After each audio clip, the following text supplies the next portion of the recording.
Kemudian salawat dan salam atas Nabi kita Muhammad Sallallahu Alaihi Wasallam yang telah meninggalkan Islam kepada kita sebagai agama yang menuntun kehidupan kita agar kita selamat dunia dan akhirat. Bapak Ibu saudara jemaah sekalian, hari ini kita masuk pada hari ketiga Ramadan. Kita masih berada di awal-awal Ramadan. Karena itu saya mengajak kita untuk bagaimana betul-betul kita mewujudkan rasa syukur kita kepada Allah atas nikmat kehadiran Ramadan ini kembali kepada kita. Saya yakin semua orang yang beriman pasti bersyukur bila diberikan Allah kembali kesempatan bisa hadir di bulan Ramadan seperti ini. Apalagi di akhir Ramadan tahun yang lalu barangkali semua kita berdoa minta kepada Allah supaya disampaikan untuk kita kembali ke Ramadan ini. Alhamdulillah doa kita itu diijabah Allah Subhanahu wa taala. Oleh karena itu marilah buktikan kesyukuran kita itu kepada Allah. Karena Ramadan ini adalah anugerah Allah yang sangat luar biasa maknanya kepada kita. Kita sangat diuntungkan dengan kehadiran Ramadan ini. Itulah makanya Rasulullah senantiasa menyambut Ramadan itu dengan ucapan marhaban ya Ramadan. Marhaban ya Ramadan. Marhaban itu berasal dari kata rabun yang artinya lapang, luas. Ketika kita mengungkapkan marhaban ya Ramadan, hati kita sangat senang, hati kita sangat gembira menerima kehadiran Ramadan ini. Hanya orang-orang yang tidak beriman atau orang yang tidak paham lah, yang mungkin merasa terusik, terganggu dengan kehadiran Ramadan ini. Ada orang memang merasa terusik, terganggu kesenangannya. Nah, biasa dia bebas merokok, ini terpaksa harus bersembunyi-sembunyi. Yang biasa dia bebas makan, ini harus mencari warung-warung yang setengah buka. Jadi terganggu kesenangannya di Ramadan ini. Dan kita orang yang beriman, kita merasa sangat syukur sekali atas rahmat yang diberikan Allah ini kepada kita. Makanya kita sambut Ramadan ini dengan ucapan marhaban ya Ramadan. Kita senang menerimanya. Kita bahagia tidak terakhir bulan Ramadan. Bapak Ibu saudara jemaah sekalian, ada beberapa hal yang membuat kita memang sangat bersyukur dengan kehadiran Ramadan ini. Antara lain adalah Ramadan ini sangat menguntungkan kita dari sisi ibadah. Kalau kita merasa selama ini kurang ibadah kita kepada Allah, Ramadan ini momennya kita untuk menutupi kekurangan itu. Banyak di antara kita ini sebelum Ramadan mungkin sangat kurang perhatian kita untuk ibadah. Karena pikiran kita bercabang-cabang, memikirkan kerja kita, memikirkan keluarga kita, memikirkan nafkah sehari-hari, sehingga terkadang perhatian untuk ibadah itu hanya kecil. Kita hanya mungkin menunaikan yang fardu saja, kadang yang sunat pun tak sempat. Begitulah saking minimnya ibadah kita di bulan Ramadan. Allah tahu itu, maka Allah berikan kita kesempatan 1 bulan dalam setahun untuk memperbaiki diri kita melalui ibadah kita, untuk menutupi kekurangan ibadah kita yang selama ini di Ramadan kita kesempatan supaya kita memperbanyak amal-amal sunnah. Karena amal yang sunnah di Ramadan ini dinilai Allah nilainya sama dengan amal yang fardu. Amal yang baru kita kerjakan nilainya di Allah sama dengan 70 yang baru. Jadi bagi orang yang mau menambah ibadahnya Kalau yang di 11 Ramadan ini ya, ini, angka yang 11 ini udah 20. jadi kalau 9 seseorang nih itu di kita ya, Ramadan pun tak datang ke masjid, 29. apalagi lah di luar Ramadan. Kalau di Ramadan pun dia tidak sholat, lebih parah lagi di luar Ramadan. Kalau di Ramadan pun dia tidak mau infak, tidak mau sedekah, lebih pelit lagi di luar Ramadan. Karena di Ramadan Allah kerja semua kebaikan kita. Jadi kalau sudah di Ramadan saja dia tidak mau, lebih lagi nanti di luar Ramadan. Jadi Ramadan ini juga Allah bagi kita kesempatan kekurangan amal kita yang sudah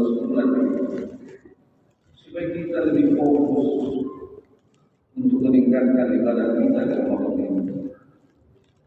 Rasul katakan, "Man taqarraba fi masjidin min al-khair kana adzan fi masjid."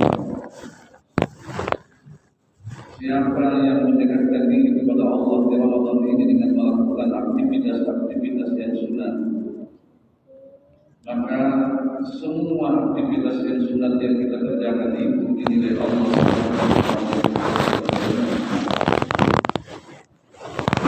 Apabila itu yang masuk kalian, jangan biarkan kesempatan untuk melakukan amal sunat di Ramadan ini terabaikan. Misalnya ketika kita hadir masjid, selagi masih bisa lakukan sholat tahiyatul masjid, karena sholat tahiyatul masjid yang biasa itu nilainya sunat, tapi di Ramadan itu nilainya sama dengan yang wajib.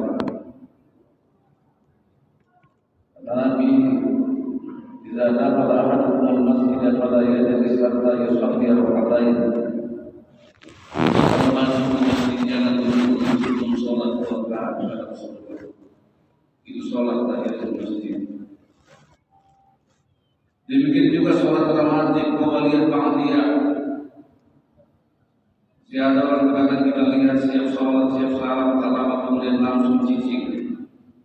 Orang masih sempat lagi zikir-zikir, Allahumma antas salam wa minkas salam, qadiyatu malah terjawab.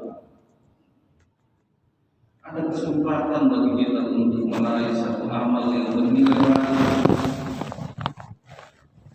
Salat sunat ba'diyah, karena salat sunat itu dinilai Allah di Ramadan ini sama dengan amal yang lain. Jadi usahakan setiap peluang-peluang yang ada manfaatkan. Bahkan Ramadan ini jangan tinggal sholat malam. Bahkan Ramadan ini jangan tinggal sholat malam kita. Bahkan sholat malam dan lain sebagainya. Setiap kesempatan ada pada kita.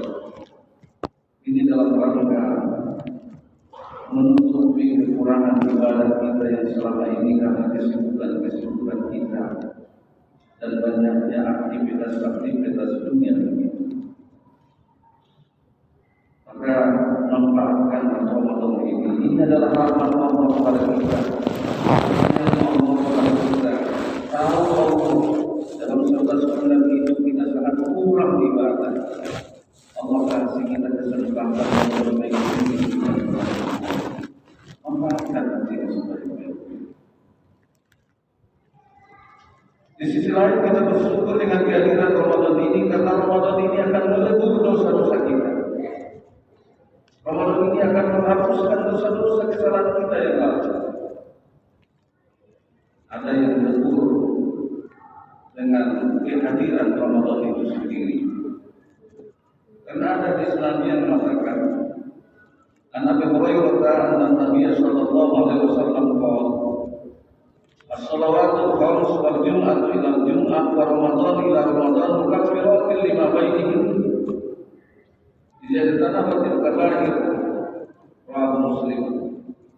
Dari Abu Hurairah, bahwasanya Nabi sallallahu alaihi wasallam bersabda, "Salat yang 5 waktu dan Jumat kepada Jumat berikutnya, dan Ramadan kepada Ramadan berikutnya, mukaffiratun lima bainihim, itu akan melebur dosa-dosa yang terjadi di antara keduanya. Bisa jasana tidak tulibatil kabair, apabila seseorang itu dosa-dosa. Jadi berarti Bapak Ibu saudara sekalian, bila ada dosa-dosa yang terjadi tapi bukan dosa-dosa besar antara Ramadan yang dulu dengan Ramadan ini, lalu kemudian hadir Ramadan sekarang, kita isi Ramadan ini dengan baik-baik amal kita kepada Allah, maka semua dosa-dosa yang bukan dosa besar, insya Allah akan hapus dengan ini sangat luar biasa kita diusulkan jadi sangat pantas kita bersyukur setiap kali Ramadan ini hadir kembali dosa-dosa kita insya Allah akan diampuni. Dan ada dosa-dosa itu nanti yang berhubung dengan amal-amal yang kita lakukan, dengan sholat kita, dengan puasa kita. Rasulullah mengatakan, "Man shoma Ramadhana imanan wa ihtisaban ghufira lahu ma taqaddama min dhanbi." Siapa yang puasa Ramadan, puasanya dengan iman, penuh dengan perhitungan. Jadi dia menunjukkan semua tindakan ucapannya, termasuk dia memainkan HP-nya, dia perhitungkan semuanya. Kalau perhitungan itu dengan dasar iman, maka puasa itu akan terjaga dengan baik. Maka insya Allah puasa yang demikian itu, kata Nabi, ghufira lahu ma taqaddama min dhanbi, akan diampuni baginya dosa-dosanya yang telah lalu. Jadi ibadah puasa itu pun akan ikut menutup dosa-dosa kita. Tapi syaratnya harus puasa yang benar. Makanya kalau ibu sekalian, belajarlah puasa yang benar, latihlah puasa yang benar. Esensi dari puasa itu adalah imsak. Imsak itu artinya pengendalian diri, bukan sebatas tidak makan, tidak minum. Kalau puasa itu hanya tidak makan, tidak minum, anak-anak mereka pun sudah sanggup puasa. Tapi apa sama puasa kita dengan puasa anak mereka? Puasa itu esensinya adalah imsak. Imsak itu artinya pengendalian diri. Kita harus mampu mengendalikan diri kita dari segala tindak tanduk yang tidak diridhoi Allah. Mata kita juga harus ikut puasa untuk tidak melihat hal-hal yang tidak diridhoi Allah. Maka kurangi nonton TikTok itu di Ramadan ini. Lalu nanti yang macam-macam, yang terbuka aurat, yang memamerkan aurat, yang macam-macam, itu akan membuat nilai puasa kita hangus. Makanya kata Nabi, "Kam min sha'imin laisa lahu min siyamihi illa al-ju' wal 'athas." Berapa banyak orang yang puasa itu, kata Nabi, tidak ada yang didapatkan apa-apa dari puasanya selain dalam puasa. Alhamdulillah, kita tidak ingin seperti itu. Makanya banyak hal yang harus kita jaga dalam puasa itu. Jaga mata kita untuk melihat yang tidak baik. Karena dia remaja, kan biasakan duduk-duduk di pinggir jalan sore-sore. Kadang-kadang duduk di pinggir jalan sore-sore sambil nunggu katanya orang hari. Tapi bermacam-macam yang melihatnya lewat-lewat seperti itu. Itu akan 39 lah, satu lagi 90. rasa itu bisa tidak bermakna sama. Jadi puasa itu harus ada apa dulu? iman yang mencetak daripada hal-hal yang tidak. Puasa itu harus punya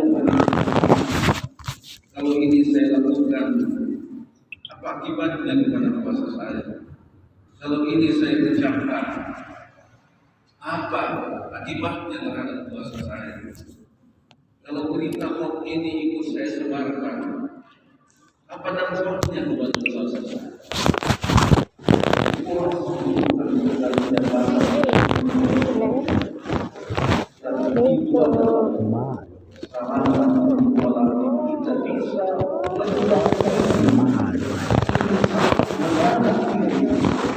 Dari segala yang tidak dimiliki Allah, tengok orang lah. kalau itu sudah bisa kita ucapkan, Dokter nyanyi tak boleh.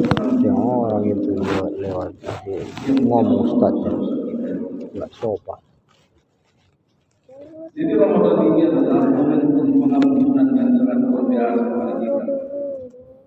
Makanya Ramadan itu sendiri kalau kita lihat dari asal katanya itu berarti panas, membakar. Ramadan itu adalah pembakaran. Ramadan ini hakikatnya adalah pembakaran bersama. Bentar lah Isa. Bisa Beri suara. terbakar dengan kehadiran Ramadan dan aman. Begitu juga lama-lama di malam hari Nabi mengatakan orang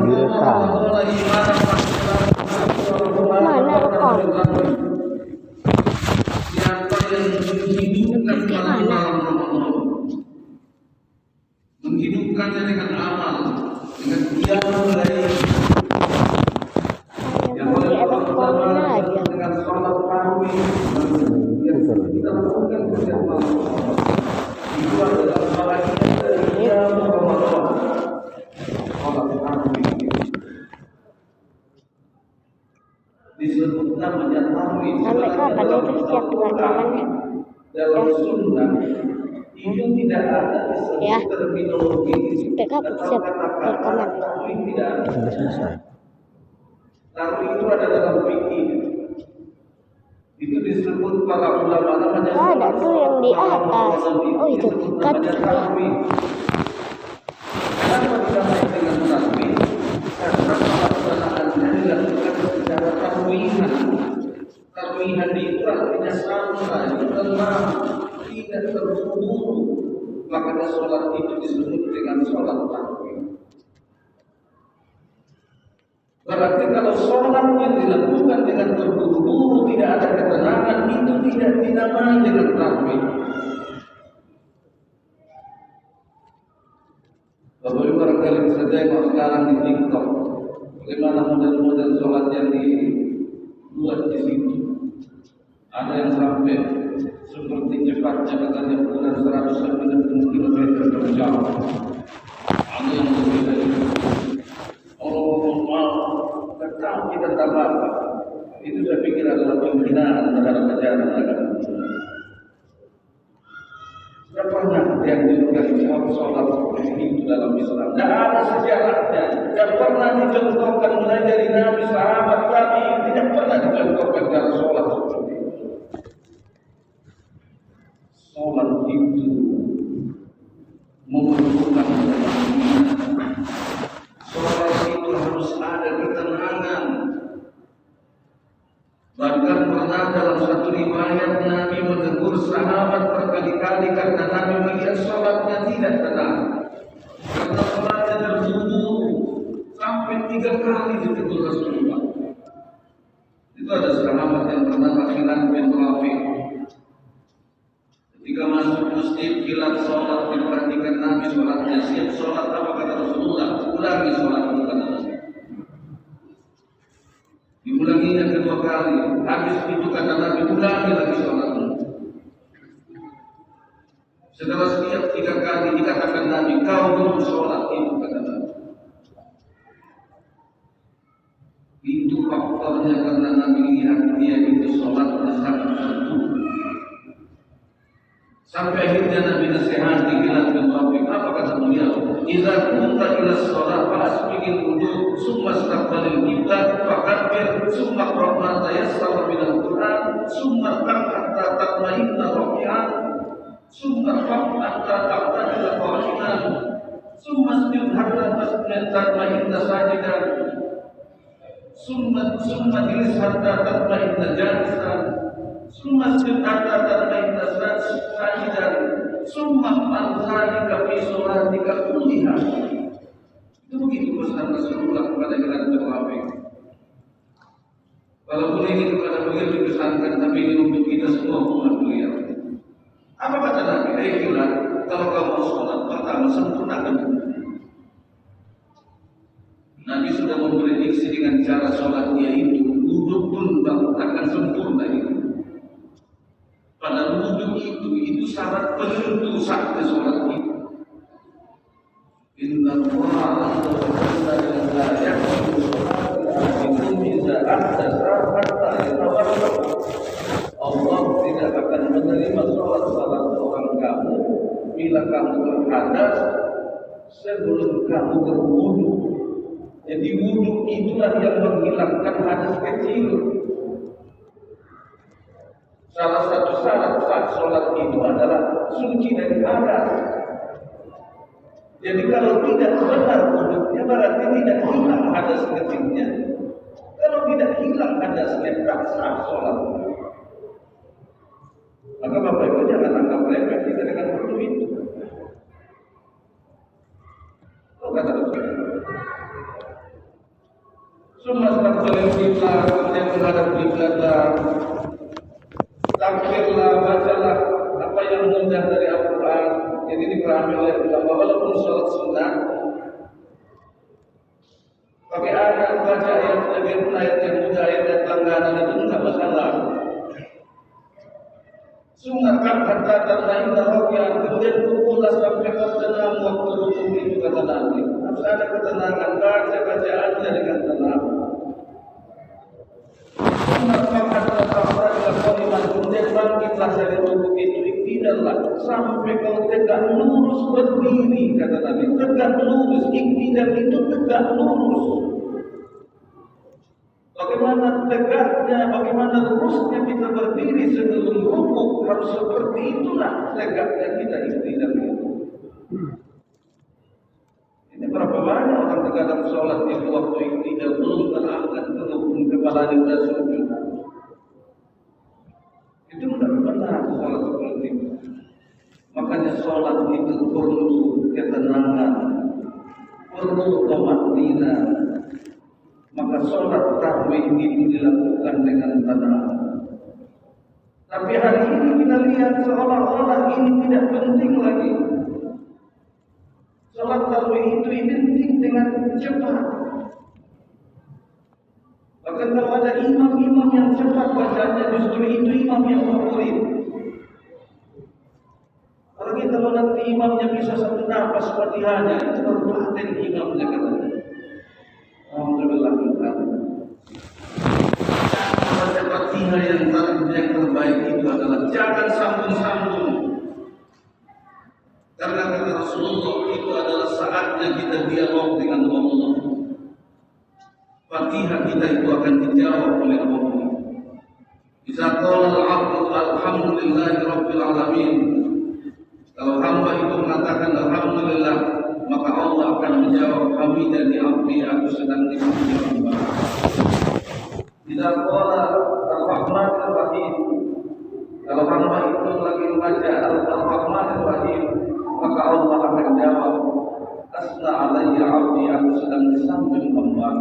Begitulah setiap ayat seperti itu kita baca akan dijawab Allah. Bayangkan kalau kami itu satu nafas tak berhentinya, kapan kesempatan Allah menjawabnya? Dan jangan mungkin Allah akan bilang lantas dari sini terjawab Allah ini ngomong.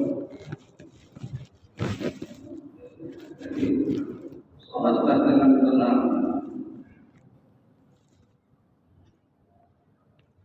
Jadi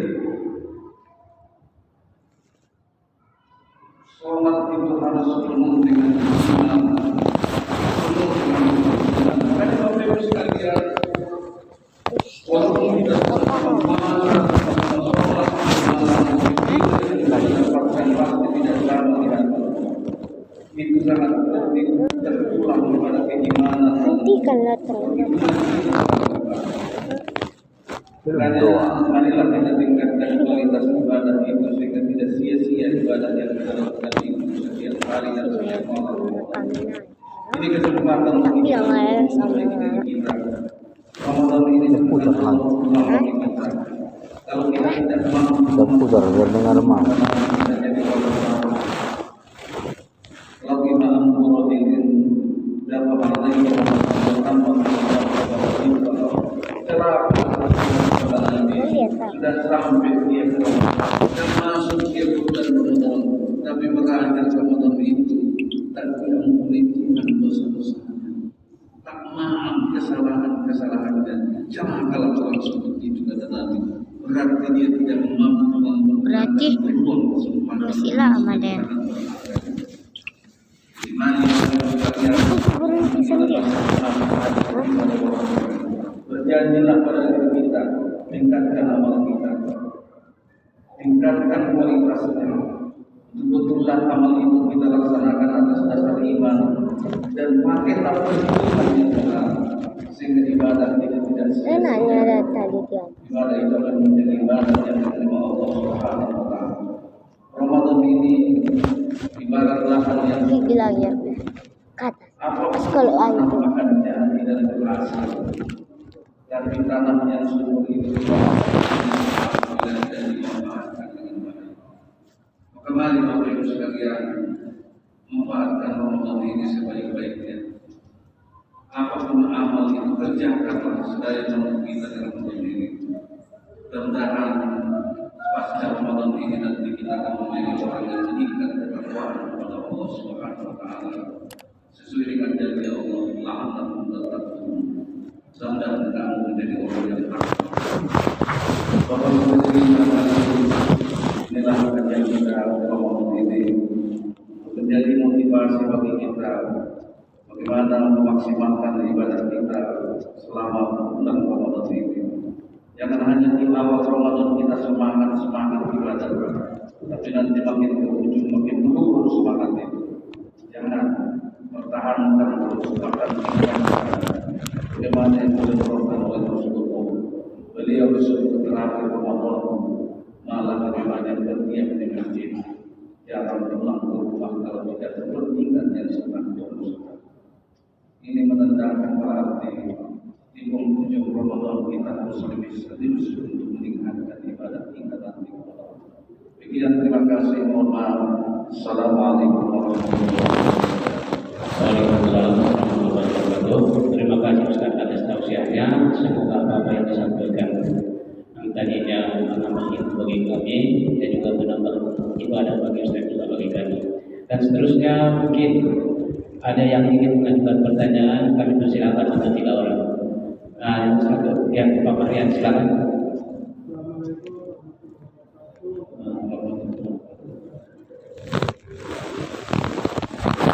Ustaz yang kami hormati, yang akan kami tanyakan ini mungkin tidak sesuai dengan konteks kajian kita, tapi